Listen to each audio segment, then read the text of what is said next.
চিত্রনায়িকা মৌসুমীকে বিয়ে প্রসঙ্গে যা বললেন অভিনেতা হাসান জাহাঙ্গীর। বন্ধুরা, বিস্তারিত জানতে ভিডিওটি না টেনে শেষ পর্যন্ত দেখতে থাকুন। আর একটি বিশেষ অনুরোধ, দয়া করে আমাদের চ্যানেলটিকে সাবস্ক্রাইব করে পাশের বেল আইকনটিতে ক্লিক দিয়ে রাখুন, যাতে সব ধরনের আপডেট খবর সবার আগে আপনি পেয়ে যান। কয়েক বছর ধরেই চিত্রনায়িকা মৌসুমী যুক্তরাষ্ট্রের নিউ জার্সিতে বসবাস করছেন। মায়ের অসুস্থতা আর মেয়ের পড়াশোনার কারণেই পরিবারকে সময় দিচ্ছেন তিনি। এর ফাঁকে সুন্দরী পিএস চাই নামে একটি টেলিছবিরও শুটিং করেন তিনি। তার সঙ্গে অভিনয় করেছেন অভিনেতা হাসান জাহাঙ্গীর। টেলিছবিটি প্রচারের পর থেকেই সামাজিক যোগাযোগ মাধ্যমে ছড়িয়ে পড়ে মৌসুমী বিয়ে করেছেন।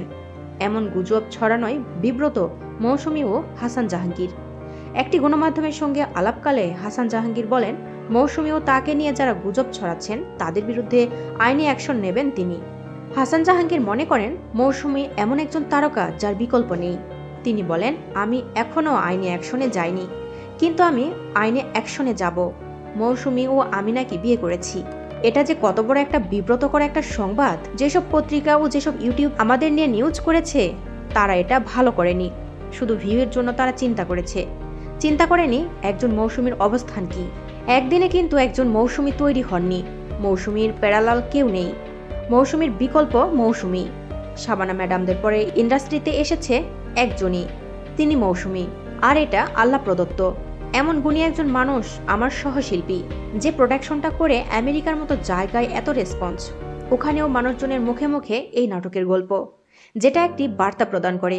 যে গল্পে উঠে এসেছে যুক্তরাষ্ট্রের মতো একটা জায়গায় স্বামী তার স্ত্রীকে চাকরি দিয়েছেন, এরপর সেটার পরিণতি কি হয়েছে। গল্পটা মানুষ পছন্দ করেছে। আমেরিকায় অন এয়ার হয়েছে, দেশের জিটিভিতেও প্রচার হয়েছে, আরও 3টা চ্যানেলে প্রচার হয়েছে। অভিনয় করবে না বলেও মৌসুমী অভিনয় কেন করছেন, এমন প্রশ্নের উত্তরে তিনি বলেন, আপনারা জানেন মৌসুমী এখন আর অভিনয় করেন না, কিন্তু আমার এই টেলিফিল্মে কাজ করেছেন। আরও বেশ কয়েকটা কাজ আমার সঙ্গে করবেন। দেখেন চিত্রনায়িকা মৌসুমী কি কম বোঝেন। নিশ্চয়ই তার গল্প পছন্দ হয়েছে, টেকনিশিয়ান পছন্দ হয়েছে, কলাকুশলীদের পছন্দ হয়েছে। আবার অনেকেই মনে করছেন, ম্যান হিসেবে হাসান জাহাঙ্গীর আমার সহকর্মী হলে নিশ্চয়ই মন্দ হবে না। আমি তো হিরো না, ক্যারেক্টার আর্টিস্ট। হয়তো মনে করেছেন এটা আমার দ্বারা হবে, না হলে তিনি করবেন কেন। আসলে যুক্তরাষ্ট্রে শুটিং করা খুবই কঠিন।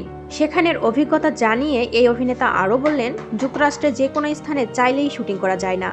ধরেন প্রেসিডেন্ট যদি শুটিংয়ের অনুমতি দেন আর স্থানীয় মেয়র যদি অনুমতি না দেন, তাহলে কিন্তু শুটিং করা যাবে না। আবার মেয়র অনুমতি দিলেন, লোকাল কাউন্সিলর বা প্রতিনিধি যদি অনুমতি না দেন, তাহলেও শুটিং করা যাবে না। তাহলে চিন্তা করেন, যুক্তরাষ্ট্রে আমি যে শুটিং করি সেটা কতটা কষ্ট হয়। এবার যুক্তরাষ্ট্রে আমি সম্পূর্ণ সিনেমা বানিয়েছি, একদম নতুন গল্প।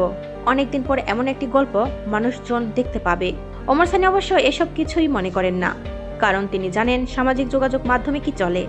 ওমর সানি প্রসঙ্গে হাসান জাহাঙ্গীর বলেন, নিন্দুকের কথা নিয়ে আর কি বলবেন। এই বয়সে এসে কি আবার বিবাহ করা যায়? এটা কি আমাদের বিবাহের বয়স? তাছাড়া ওমর সানি ভাইয়ের সঙ্গে আমার একটা ভালো আন্ডারস্ট্যান্ডিং। কিছুদিন আগেও আমি তাকে নিয়ে একটা ওয়েব সিরিজ করলাম। তাদের সঙ্গে সম্পর্ক আমার অনেক দিনের, পারিবারিক সম্পর্ক আমাদের। মানহানি মামলা করবেন বলে হাসান জাহাঙ্গীর আরও বলেন, দেখেন এআই দিয়ে ছবি বানিয়ে দিয়ে আমাদের হাজব্যান্ড ওয়াইফ বানিয়ে দিয়ে সংবাদ ছড়িয়ে দেওয়া হচ্ছে। আমার বন্ধু বান্ধবরা ফোন করে জানতে চাইছে আমাদের সম্পর্ক কেমন যাচ্ছে। আমার আত্মীয় স্বজনরা ফোন করে জানতে চাইছে আমি মৌসুমীকে বিয়ে করেছি কিনা। কি একটা অবস্থা। এইসব ভিউ দিয়ে টাকা বানিয়ে আপনারা কি করবেন? আপনারা ভালো নিউজ করেন, উৎসাহ দেন। শুধু বাংলাদেশ নয়, এটা আরও অন্যান্য দেশ থেকেও ছড়ানো হচ্ছে। আমি শিগগিরই সংবাদ সম্মেলন করে প্রতিবাদ জানাবো। এছাড়াও আমি 10 কোটি টাকার মানহানি মামলা করব যদি আজকের পর থেকে এমন কোনো নিউজ বা ভিডিও ছড়ানো হয়। প্রিয় বন্ধুরা, এ সম্পর্কে আপনাদের মন্তব্য কি অবশ্যই কমেন্টস করে আমাদের জানিয়ে দিন। আর পরবর্তী আপডেট নিউজ সবার আগে পেতে হলে আমাদের চ্যানেলটি সাবস্ক্রাইব করে পাশের বেল আইকনটি অন রাখুন। এতক্ষণ সাথে থাকার জন্য ধন্যবাদ।